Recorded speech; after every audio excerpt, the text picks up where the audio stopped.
write this down, especially those of you who have children.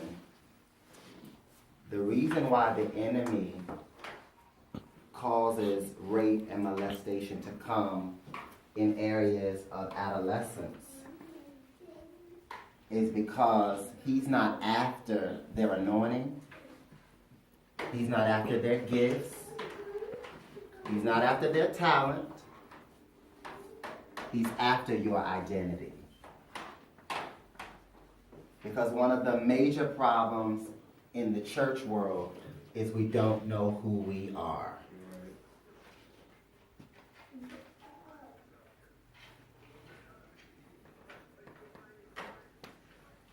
We do not know who we are.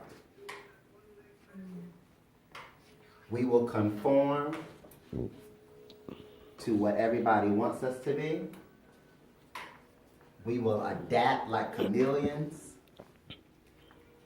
to what everybody gravitates to, but we don't know who we are. And not just based upon the word, based upon life. Not gifts, not talents, not what I've been called to do, just who I am as an individual. And if we're messed up in the natural sense of who we're supposed to be, how do we fully get to the greatest potential of having to operate in the spirit realm? That's why you'll have people who will like you. And they will like how you preach. They will like how you prophesy. They will like how you minister. And because they don't know who they are, we will see a replica when they get up of you. Because they have adapted to what they like because they don't know who they are. And so now we have a lot of people in church that look like this one, preach like this one, sing like that one. And when I see them, they got the same hairstyle, they got the same haircut, they got the same mannerisms because we don't know who we are.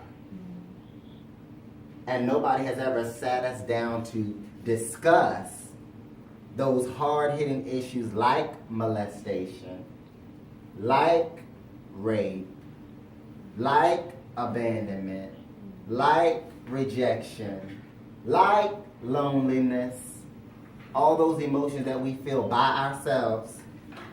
Because when we in church, everybody's happy.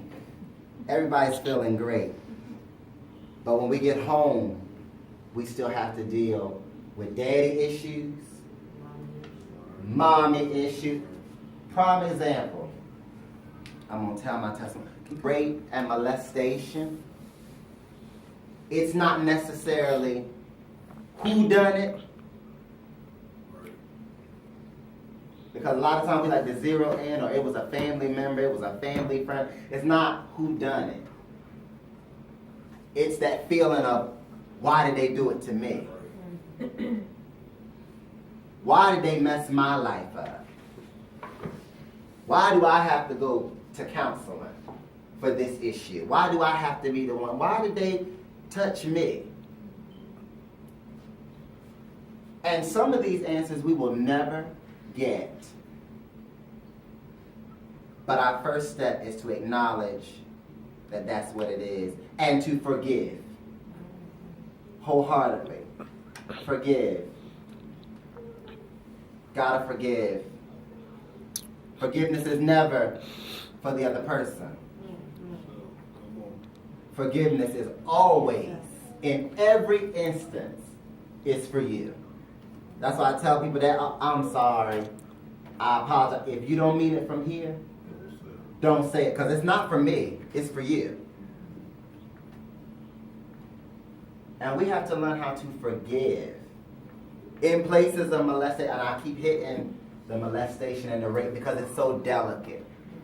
Because we as a church like to sweep over things. What goes on in this house stays in this house. And a lot of us done went crazy in our minds because of things like that. Because if I just had somebody I could talk to, if somebody would have just believed me, I would have been all right. Identity is the biggest thing that you will need to know to live a successful life. That was a good place to write. Because identity